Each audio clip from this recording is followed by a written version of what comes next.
continue. Hi, this is Michael Cohen. I'm a Dallas elder law and estate planning attorney. I'm joined with my co-host, Don Crawford Jr., who I've had the pleasure and who's been gracious enough to be a co-host. We've been on a radio show together for 13 years, and he's been nice enough to continue to be a co-host, except for now we have these audio-visual podcasts as opposed to having a radio show. So now you get to see us. For those who did watch the shows or listen to the shows in the past, now you can see us. And every week, what we've done in the past, which we're going to continue to do now, is we'd have a topic, and then there we just discuss it. And Don would just ask me spontaneous questions, forgive me, and we just thought we'd continue doing that. And so today's topic is about Facebook. What happens when you die? Well, there's actually three different things that could occur. One is you could do nothing.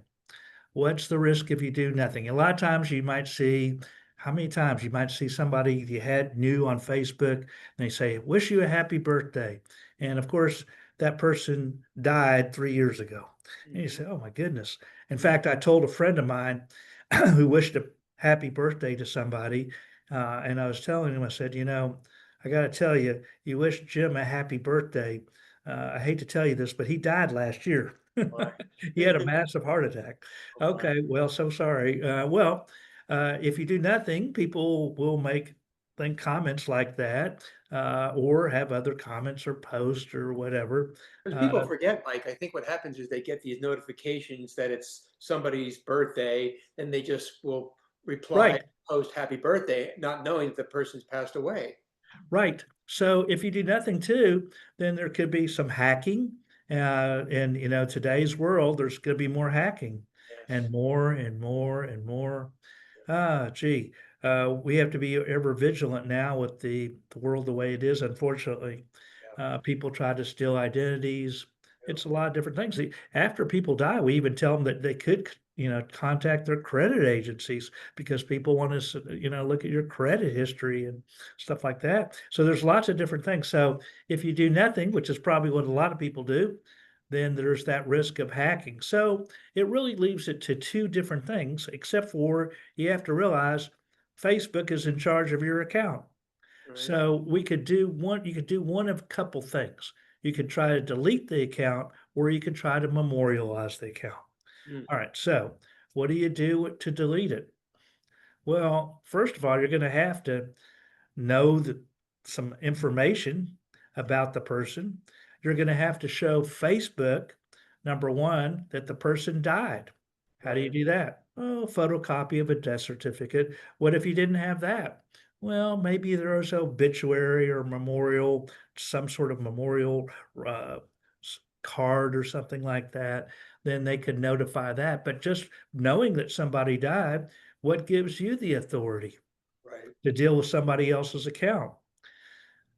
Surprisingly, sometimes they'll let you deal with the power of attorney. Why do I say surprisingly? A financial power of attorney, because powers of attorney terminate on death. The Mhm. more likely scenario is they want a copy of the will.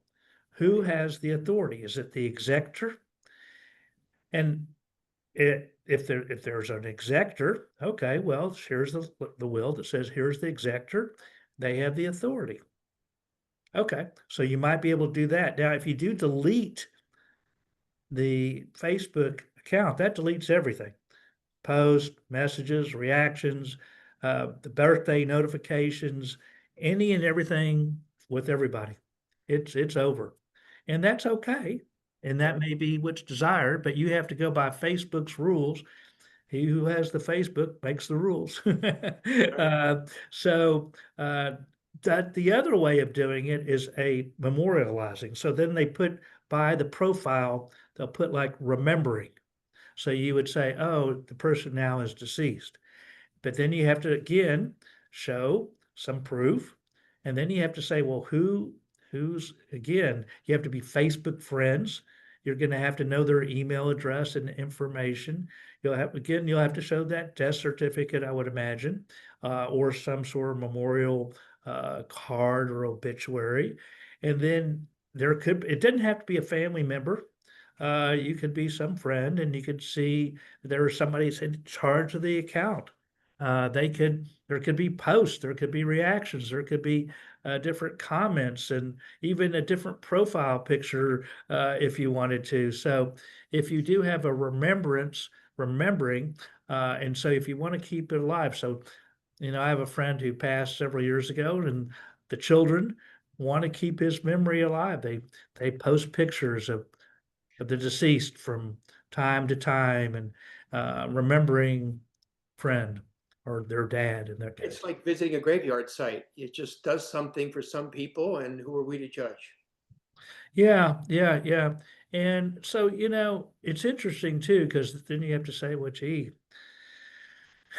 a lot of times people have in their wills something about digital assets. Hmm. So you can sometimes they even have a digital executor. So it says this person has the authority to act, and this, so there are sometimes digital executors, and even in the financial power of attorney.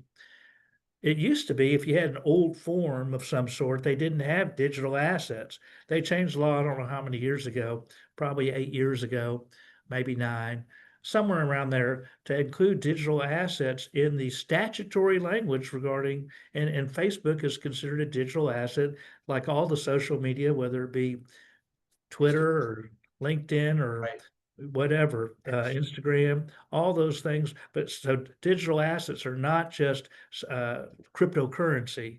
Right. So nowadays you have to say, who's in charge, who's in charge of your digital assets. You need to mention that in your will.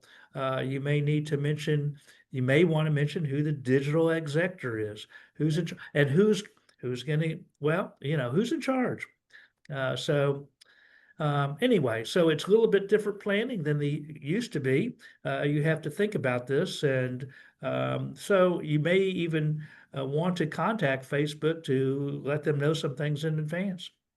So Yeah, a lot good of luck with different that, issues. Michael, because I know people who tried to contact Facebook, and it is a brutal nightmare because you can't call them. They just make you write to them, and it takes forever for them to reply and get it all done. You have to download this, show that, like you just said the last 10 minutes or so. So it's complicated, but that's the way they roll. I don't know if I ever told you this, but I've known you for so long now that my sister's former husband taught Mark Zuckerberg, who started Facebook, in Oh New my gosh. Hampshire. He went to Exeter Academy and in New Hampshire, and her husband taught him when he was there. Go figure, a small world. But all that to say that when you meet with people during that vision meeting, which follows the workshop, is this part of your agenda now to bring up the digital assets with your potential existing clients? Yeah, we do ask a lot of times. Not everybody. We do. I mean, we even have a before there was even a things in the power, even before the law changed. First of all, Mhm. we put in financial powers of attorney dealing with digital assets because they've been around for more than since the law changed. Yeah. And then in what we say, like on property, we include that no matter what. When we Mhm. talk about personal property, we always mention digital assets. But again, sometimes people have digital executors, sometimes most of the time people don't. But but it is something that you have to mention, just like on anything, because there's different asset classes maybe have to be treated differently. A lot of times we decide on whether they need a will or trust based on the type of assets they have. So yeah, you have to talk about everything and to find out whatever it is, the goal of the client, what's important to them. This is usually not as important as some of the other things, though. Right. And that's another reason to attend your workshop next month in August, or August the 16th, which is a Saturday, because there are so many questions, even with the digital world now, like we talked about. I refer to it as the trap, because in so many ways you are trapped and they've got you, whether you can call Facebook or you have to write to them. And I understand putting things in writing, but it's very difficult these days. But it is the world we live in, whether we like it or not. It's moving so quickly, whether we like it or not. And therefore, we have to adopt and adapt. And it seems like we are to a great degree. But one way to do that is to attend Michael's next workshop so you clearly understand at least the digital assets and Facebook, which was started, I think, in 2004, when Mark Zuckerberg finally launched this. But it's good for people to attend this workshop in person, face to face, and they're free with you spearheading them because you really know your stuff and they will not waste their time going. Well, I appreciate that. Yeah, in all the workshops we've been doing since 2011, which we'll be doing on a monthly basis, I've never ever had a question about Facebook, I might add. Mhm. Right. But every workshop's different because you never know what the questions are going to be. Because we always ask, what is it you would like to know? And then we write them down on a board and then we answer the question. There's usually we have a presentation on the basic questions that most people ask. But there's always different questions every workshop, so each one is different. We call it a workshop, not a seminar, because it is interactive. Good. We ask people what they want to know. It could be about wills, it could be about trust, it could be about the big beautiful bill, it could be about Medicaid benefits, it could be about veterans benefits, it could be about a tax issue. We never know what people are going to ask.